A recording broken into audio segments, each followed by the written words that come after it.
ನಮಸ್ಕಾರ ಸ್ನೇಹಿತರೆ, ಈ ವಿಡಿಯೋನ ದಯವಿಟ್ಟು ನಿಮ್ಮ ಬಂಧು ಮಿತ್ರರಿಗೆ ಶೇರ್ ಮಾಡೋದನ್ನ ಮರೆಯಬೇಡಿ. ನಾನು ಏನಕ್ಕೆ ವಿಡಿಯೋದ ಶುರುವಲ್ಲೇ ಶೇರ್ ಮಾಡಿ ಅಂತ ಹೇಳ್ತಾ ಇದ್ದೀನಿ ಅಂದ್ರೆ, ಭೂಮಿ ಮೇಲೆ ಇರುವ 802 ಕೋಟಿ ಜನಗಳು ಆಕಾಶದಲ್ಲಿ ನಡೆಯುವ ಈ ಒಂದು ಅದ್ಭುತ ನೋಡಬಹುದು. ಈ ಒಂದು ಅದ್ಭುತ ನೋಡಿಲ್ಲ ಅಂದ್ರೆ ಖಂಡಿತವಾಗಿಯೂ ಈ ಭೂಮಿ ಇರುವ ತನಕ ನೋಡೋದಕ್ಕೆ ಸಾಧ್ಯನೇ ಇಲ್ಲ ಅಂತ ಹೇಳಿದ್ದಾರೆ. ಅಲ್ಲಿಗೆ ಕೇವಲ ಒಂದೇ ಸಲ ಮತ್ತು ಕೊನೆಯ ಸಲ ಅಷ್ಟೇ ಕಾಣೋದು. ಈ ಅದ್ಭುತದಲ್ಲೇ ಅದ್ಭುತ ಆಕಾಶದಲ್ಲಿ ಬರೀ ಕಣ್ಣಲ್ಲಿ ನೋಡಬಹುದಾದಂತಹ ಚಮತ್ಕಾರ ಆದ್ರೂ ಏನು? ಇಡೀ ಪ್ರಪಂಚವೇ ಕಾಯುತ್ತಾ ಇರೋದು ಏನಕ್ಕೆ? ಈ ಆಕಾಶದಲ್ಲಿ ಕಾಣುತ್ತಾ ಇರೋದಾದ್ರೂ ಏನು? ಈ ವಿಡಿಯೋದಲ್ಲಿ ನಿಮ್ಮ ಎಲ್ಲಾ ಪ್ರಶ್ನೆಗಳಿಗೆ ಉತ್ತರ ಸಿಗುತ್ತೆ. ದಯವಿಟ್ಟು ಯಾರು ವಿಡಿಯೋನ ಸ್ಕಿಪ್ ಮಾಡಬೇಡಿ. ವಿಡಿಯೋ ತುಂಬಾ ಇಂಟ್ರೆಸ್ಟಿಂಗ್ ಆಗಿದೆ. ಈ ವಿಡಿಯೋಗೆ ಲೈಕ್ ಕೊಡಿ. ನಿಮ್ಮ ಅಭಿಪ್ರಾಯ ಅನಿಸಿಕೆಗಳನ್ನ ಕಮೆಂಟ್ ಮೂಲಕ ತಿಳಿಸೋದನ್ನ ಮರೆಯಬೇಡಿ. ಸ್ನೇಹಿತರೆ, ಇತಿಹಾಸದಲ್ಲೇ ಮೊದಲ ಬಾರಿ ಮತ್ತು ಕೊನೆಯ ಬಾರಿ ಆಕಾಶದಲ್ಲಿ ಗ್ರಹಗಳ ಪೆರೇಡ್ ನಡೆಯಲಿದೆ.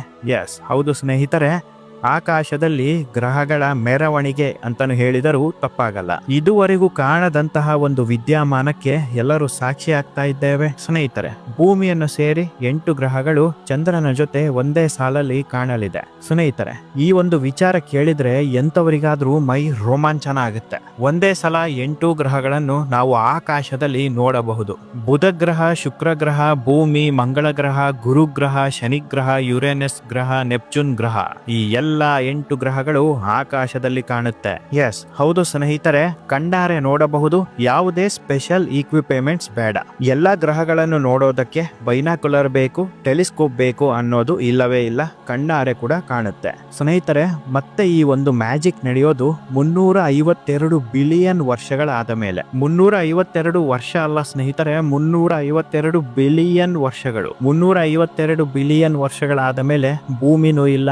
8 ಗ್ರಹಗಳ ಪೈಕಿ 1 ಅಥವಾ 2 ಮ್ಯಾಕ್ಸಿಮಮ್ ಗ್ರಹಗಳು ಬಾಹ್ಯಾಕಾಶದಲ್ಲಿ ಉಳಿದಿರಬಹುದು ಅಂತಾರೆ. 352 ಬಿಲಿಯನ್ ವರ್ಷಗಳಾದ ಮೇಲೆ ಖಂಡಿತವಾಗಿಯೂ ಭೂಮಿ ಮೇಲೆ ಮಾನವರು ಇರಲ್ಲ. ಹಾಗಾಗಿ ಮಾನವರಿಗೆ ಈ ಗ್ರಹಗಳ ಪೆರೇಡ್ ಇದೇ ಮೊದಲು ಮತ್ತು ಇದೇ ಕೊನೆ ಸ್ನೇಹಿತರೆ.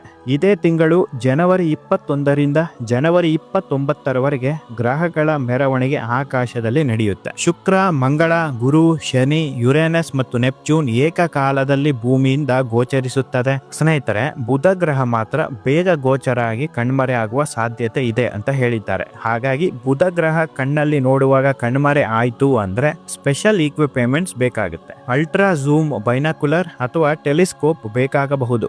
ಆದರೆ ಇನ್ನು ಉಳಿದ 7 ಗ್ರಹವನ್ನು ಯಾವುದೇ ಇಕ್ವಿಪ್ಮೆಂಟ್ಸ್ ಇಲ್ಲದೆ ಕಣ್ಣಾರೆ ನೋಡಬಹುದು ಸ್ನೇಹಿತರೆ. ದಿನಾಂಕವನ್ನು ಒಂದು ಪುಸ್ತಕದಲ್ಲಿ ಅಥವಾ ಮೊಬೈಲ್ ಅಲ್ಲಿ ನೋಟ್ ಮಾಡಿಕೊಳ್ಳಿ.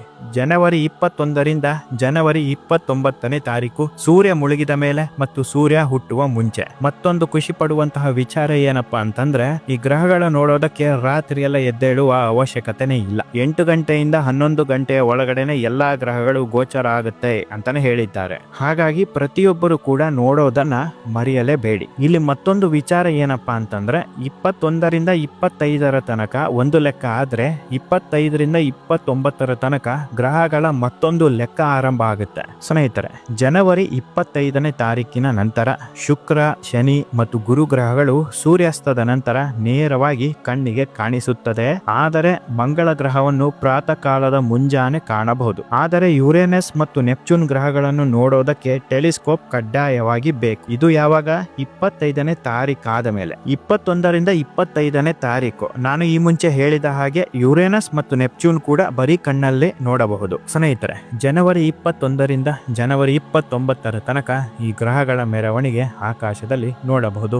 ಜನವರಿ 29ರಂದು ಅಮಾವಾಸ್ಯೆ ಇರೋದ್ರಿಂದ ಅಮಾವಾಸ್ಯೆಯ ರಾತ್ರಿ ಈ ಗ್ರಹಗಳನ್ನು ನೋಡಿದರೆ ಅತ್ಯುತ್ತಮ ಅಂತ ಹೇಳಿದ್ದಾರೆ. ಯಾಕಪ್ಪ ಅಂದ್ರೆ ಈ ಅಮಾವಾಸ್ಯೆಯ ಸಮಯದಲ್ಲಿ ಆಕಾಶ ಹೆಚ್ಚು ಕತ್ತಲಾಗುತ್ತೆ, ಗ್ರಹಗಳು ಸ್ಪಷ್ಟವಾಗಿ ಕಾಣುತ್ತೆ. ಈ ಗ್ರಹಗಳ ಮೆರವಣಿಗೆ ಉತ್ತರ ಗೋಳಾರ್ಧದಲ್ಲಿ, ವಿಶೇಷವಾಗಿ ಕೆನಡಾ, ಮೆಕ್ಸಿಕೋ ಮತ್ತು ಯುನೈಟೆಡ್ ಸ್ಟೇಟ್ಸ್ 21ನೇ ತಾರೀಕಿನಿಂದ 29ನೇ ತಾರೀಕಿನ ತನಕ ಸ್ಪಷ್ಟವಾಗಿ ಕಾಣಿಸಿಕೊಳ್ಳುತ್ತೆ. ಮತ್ತು ಈ 9 ದಿನ ಕೂಡ ಬ್ರೈಟ್ ಆಗೇ ಇರುತ್ತೆ. ಈ ಕೆನಡಾ, ಮೆಕ್ಸಿಕೋ ಮತ್ತು ಯುನೈಟೆಡ್ ಸ್ಟೇಟ್ಸ್ ಗಳಲ್ಲಿ ನಿಮ್ಮ ಬಂಧು ಮಿತ್ರರು ಯಾರಾದ್ರೂ ನೆಲೆಸಿದ್ರೆ ಅವರಿಗೂ ಕೂಡ ಈ ವಿಡಿಯೋನ ಶೇರ್ ಮಾಡಿ, ಅವರಿಗೂ ಒಂದು ಇನ್ಫಾರ್ಮೇಶನ್ ಪಾಸ್ ಮಾಡಿದ ಹಾಗೆ ಆಗುತ್ತೆ. ಈ ಅಪರೂಪದ ಗ್ರಹ ಮೆರವಣಿಗೆ ಖಗೋಳ ಶಾಸ್ತ್ರ ಪ್ರಿಯರಿಗೆ ಮತ್ತು ಸಾಮಾನ್ಯ ಜನಗಳಿಗೆ ಒಂದು ವಿಶೇಷ ಅನುಭವ ಕೊಡೋದಂತೂ ಖಂಡಿತ ಸತ್ಯ ಸ್ನೇಹಿತರೆ.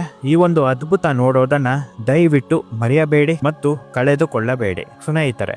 ಇಷ್ಟು ದಿನ ಮಕ್ಕಳ ಪುಸ್ತಕದಲ್ಲಿ, ಆಟಿಕೆಯಲ್ಲಿ, ಟಿವಿ, ನ್ಯೂಸ್ ಪೇಪರ್ಗಳಲ್ಲಿ 8 ಗ್ರಹಗಳು ಹೀಗಿದೆ ಹಾಗಿದೆ ಅಂತ ನೋಡ್ತಾ ಇದ್ವಿ ಮತ್ತು ಓದುತ್ತಾ ಇದ್ವಿ. ಈಗ 8 ಗ್ರಹಗಳು ನಮ್ಮ ಕಣ್ಣು ಮುಂದೆನೆ ಬರ್ತಾ ಇರೋದು ಎಷ್ಟು ಖುಷಿ ಕೊಡುವಂತಹ ವಿಚಾರ ಅಲ್ವಾ? ನಿಮ್ಮ ಮನೆಗಳಲ್ಲಿ ಪುಟ್ಟ ಪುಟ್ಟ ಮಕ್ಕಳಿದ್ರೆ ಅವರಿಗೂ ತಪ್ಪದೆ ಈ ಗ್ರಹಗಳನ್ನು ಆಕಾಶದಲ್ಲಿ ತೋರಿಸಿ. ಸ್ನೇಹಿತರೆ, ಈ ಗ್ರಹಗಳ ಮೆರವಣಿಗೆ ಆಕಾಶದಲ್ಲಿ ಹೇಗೆ ನಡೆಯುತ್ತಿದೆ, ಯಾಕೆ ನಡೆಯುತ್ತಿದೆ ಎಂಬ ಇನ್ಫಾರ್ಮೇಶನ್ ಕೂಡ ಕೊಡ್ತೇನೆ. ಈ ಒಂದು ವಿಚಾರ ತುಂಬಾ ಇಂಟ್ರೆಸ್ಟಿಂಗ್ ಆಗಿದೆ. ದಯವಿಟ್ಟು ಯಾರು ವಿಡಿಯೋನ ಸ್ಕಿಪ್ ಮಾಡಬೇಡಿ, ಪೂರ್ತಿ ನೋಡಿ. ಗ್ರಹಗಳ ಮೆರವಣಿಗೆ ಅಥವಾ ಗ್ರಹಗಳ ಜೋಡಣೆಯು ಭೂಮಿಯ ದೃಷ್ಟಿಕೋನದಿಂದ ಆಕಾಶದ ಒಂದೇ ಪ್ರದೇಶದಲ್ಲಿ ಹಲವಾರು ಗ್ರಹಗಳು ಸಾಲಿನಲ್ಲಿ ಇರುವಂತೆ ಕಂಡು ಬಂದಾಗ ಸಂಭವಿಸುತ್ತದೆ. ಈ ಅಪರೂಪ ಮತ್ತು ಅದ್ಭುತ ವಿದ್ಯಮಾನವು ಯಾವುದೇ ನಿಗೂಢ ಶಕ್ತಿಗಳಿಂದಾಗಲಿ ಅಲ್ಲ, ಆದರೆ ಸೂರ್ಯನ ಸುತ್ತ ಗ್ರಹಗಳ ಊಹಿಸಬಹುದಾದ ಕಕ್ಷೆಗಳ ಪರಿಣಾಮವಾಗಿರುತ್ತೆ ಅಷ್ಟೇ. ಗ್ರಹಗಳ ಮೆರವಣಿಗೆಗೆ ಮೊದಲ ಕಾರಣ ಏನಪ್ಪಾ ಅಂತಂದ್ರೆ ಆರ್ಬಿಟಲ್ ಮೆಕ್ಯಾನಿಕ್ಸ್. ಪ್ರತಿಯೊಂದು ಗ್ರಹಗಳು ಸೂರ್ಯನನ್ನು ವಿಭಿನ್ನ ವೇಗ ಮತ್ತು ದೂರದಲ್ಲಿ ಸುತ್ತುತ್ತವೆ. ಸಾಂದರ್ಭಿಕವಾಗಿ ಅವುಗಳ ಸ್ಥಾನಗಳು ಭೂಮಿಯಿಂದ ನೋಡಿದಾಗ ಆಕಾಶದ ಅದೇ ಸಾಮಾನ್ಯ ಪ್ರದೇಶದಲ್ಲಿ ಕಾಣಿಸಿಕೊಳ್ಳುವ ರೀತಿಯಲ್ಲಿ ಜೋಡಣೆಗೊಂಡಿರುತ್ತದೆ. ಸ್ನೇಹಿತರೆ, ಎರಡನೇ ಕಾರಣ ಭೂಮಿಯಿಂದ ದೃಷ್ಟಿಕೋನ ಜೋಡಣೆಯು ಆಪ್ಟಿಕಲ್ ಪರಿಣಾಮವಾಗಿದೆ. ಗ್ರಹಗಳು ವಾಸ್ತವವಾಗಿ ಬಾಹ್ಯಾಕಾಶದಲ್ಲಿ ಒಂದಕ್ಕೊಂದು ಹತ್ತಿರದಲ್ಲಿಲ್ಲ, ಆದರೆ ಅವುಗಳ ಕಕ್ಷೆಗಳು ಭೂಮಿಯ ದೃಷ್ಟಿಕೋನದ ಕ್ರಾಂತಿ ವೃತ್ತ ಛೇದಿಸುವ ವಿಧಾನದಿಂದಾಗಿ ಜೋಡಿಸಲ್ಪಟ್ಟಿರುತ್ತವೆ. ಮೂರನೇ ಕಾರಣ ಎಕ್ಲಿಪ್ಟಿಕ್ ಪ್ಲೇನ್. ಹೆಚ್ಚಿನ ಗ್ರಹಗಳು ಸೂರ್ಯನನ್ನು ಸರಿಸುಮಾರು ಒಂದೇ ಸಮತಲದಲ್ಲಿ ಸುತ್ತುತ್ತವೆ. ಇದನ್ನು ಎಕ್ಲಿಪ್ಟಿಕ್ ಎಂದು ಕರೆಯಲಾಗುತ್ತದೆ. ಇದು ನಮ್ಮ ದೃಷ್ಟಿಕೋನದಿಂದ ಗ್ರಹಗಳು ಒಟ್ಟಾಗಿ ಕಾಣಿಸಿಕೊಳ್ಳುವ ಸಾಧ್ಯತೆಯನ್ನು ಹೆಚ್ಚು ಮಾಡುತ್ತೆ. ಸ್ನೇಹಿತರೆ, ನಾಲ್ಕನೇ ಕಾರಣ ಆವರ್ತ ಸ್ವಭಾವ. ಗ್ರಹಗಳ ಜೋಡಣೆಯು ಊಹಿಸಬಹುದಾದವು ಮತ್ತು ಗ್ರಹಗಳ ಕಕ್ಷೆಯ ಅವಧಿಗಳ ಆಧಾರದ ಮೇಲೆ ನಿಯಮಿತ ಮಧ್ಯಂತರಗಳಲ್ಲಿ ಸಂಭವಿಸುತ್ತವೆ. ಉದಾಹರಣೆಗೆ, ಸಂಯೋಗ. 2 ಗ್ರಹಗಳ ಜೋಡಣೆ ಹೆಚ್ಚು ಸಾಮಾನ್ಯವಾಗಿದೆ. 4 ರಿಂದ 6 ಗ್ರಹಗಳನ್ನು ಒಳಗೊಂಡ ದೊಡ್ಡ ಗ್ರಹಗಳ ಮೆರವಣಿಗೆಯು ಅಪರೂಪ ಮತ್ತು ದೀರ್ಘ ಅವಧಿಯಲ್ಲಿ ಸಂಭವಿಸುತ್ತದೆ. ಸ್ನೇಹಿತರೆ, ಈ ಗ್ರಹಗಳಲ್ಲಿ 3 ರೀತಿಯ ಪರೇಡ್ ಇರುತ್ತೆ. ಸಣ್ಣ ಗ್ರಹಗಳ ಪರೇಡ್ 3 ಅಥವಾ 4 ಗ್ರಹಗಳು ಒಳಗೊಂಡಿರುತ್ತದೆ. ಇದು ಸಾಮಾನ್ಯವಾಗಿ ಯಾವಾಗಲೂ ಕಾಣುವಂತಹ ಪರೇಡ್. ಮಧ್ಯಮ ಗ್ರಹ ಪರೇಡ್ 5 ಅಥವಾ 6 ಗ್ರಹಗಳು ಸಾಲಾಗಿ ಕಾಣಿಸುವುದು. ಇದು ಸುಮಾರು 5,000 ವರ್ಷಗಳಿಗೊಮ್ಮೆ ಮಾತ್ರ ಸಂಭವಿಸುತ್ತದೆ. ಅತಿ ದೊಡ್ಡ ಗ್ರಹ ಪರೇಡ್ ಎಲ್ಲ ಗ್ರಹಗಳು ಕಾಣುವ ಅಪರೂಪದ ಘಟನೆ. ಇದಕ್ಕಾಗಿ ಶತಕೋಟಿ ವರ್ಷಗಳು ಕಾಯಬೇಕು. ಸ್ನೇಹಿತರೆ, ಈ ಬಾರಿ ನಡೆಯುತ್ತಾ ಇರೋದು ಇದೇ ಅತಿ ದೊಡ್ಡ ಪರೇಡ್. ಈ ಘಟನೆಯಿಂದ ಭೂಮಿ ಮೇಲೆ ಯಾವುದಾದ್ರೂ ಆಪತ್ತು ಪರಿಣಾಮಗಳು ಆಗಬಹುದು ಅಂತ ಚರ್ಚೆಗಳು ನಡೆಯುತ್ತಾ ಇದೆ. ಆದರೆ ವೈಜ್ಞಾನಿಕವಾಗಿ ಗ್ರಹ ಪರೇಡ್ ಭೂಮಿಯ ಮೇಲೆ ಯಾವುದೇ ಹಾನಿಕಾರಕ ಪರಿಣಾಮವನ್ನು ಬೀರುವುದಿಲ್ಲ. ಇದು ಕೇವಲ ದೃಶ್ಯ ಕೋನದ ಆಕರ್ಷಕ ದೃಶ್ಯ ಅಷ್ಟೇ. ಈ ಗ್ರಹಗಳ ಮೆರವಣಿಗೆ ಆಕಾಶದಲ್ಲಿ ಯಾವ ದಿಕ್ಕಿನಲ್ಲಿ ಕಾಣುತ್ತೆ ಅಂತ ನೀವು ಕೇಳ್ತಾ ಇರಬಹುದು. ಆಗ್ನೇಯ ಅಥವಾ ಪೂರ್ವ ದಿಕ್ಕಿನಲ್ಲಿ ಕಾಣುತ್ತೆ ಅಂತ ವಿಜ್ಞಾನಿಗಳು ಹೇಳಿದ್ದಾರೆ. South east or east direction. ಸ್ನೇಹಿತರೆ, ನಿಮಗೆ ಈ ವಿಡಿಯೋ ಇಷ್ಟ ಆಗಿದ್ರೆ ದಯವಿಟ್ಟು ಒಂದು ಲೈಕ್ ಕೊಡಿ, ಶೇರ್ ಮಾಡಿ, ಸಬ್ಸ್ಕ್ರೈಬ್ ಮಾಡಿ. ನಿಮ್ಮ ಅಭಿಪ್ರಾಯ, ಅನಿಸಿಕೆಗಳನ್ನ ಕಮೆಂಟ್ ಮೂಲಕ ತಿಳಿಸೋದನ್ನ ಮರೆಯಬೇಡಿ. ನಿಮ್ಮ ಬಂಧು ಮಿತ್ರರು ಮತ್ತು ನಿಮ್ಮ ವಾಟ್ಸ್ಆಪ್ ಸ್ಟೇಟಸ್ ಮತ್ತು ಫೇಸ್ಬುಕ್ ಸ್ಟೇಟಸ್ಗಳಿಗೆ ಈ ವಿಡಿಯೋದ ಲಿಂಕ್ ಅನ್ನು ಶೇರ್ ಮಾಡಿ. ಇದೇ ರೀತಿ ಇಂಟ್ರೆಸ್ಟಿಂಗ್ ವಿಚಾರದೊಂದಿಗೆ ಖಂಡಿತ ಮತ್ತೆ ಮುಂದಿನ ವಿಡಿಯೋದಲ್ಲಿ ಸಿಗ್ತೇನೆ. ಅಲ್ಲಿವರೆಗೂ ಎಲ್ಲರಿಗೂ ಶುಭ ದಿನ.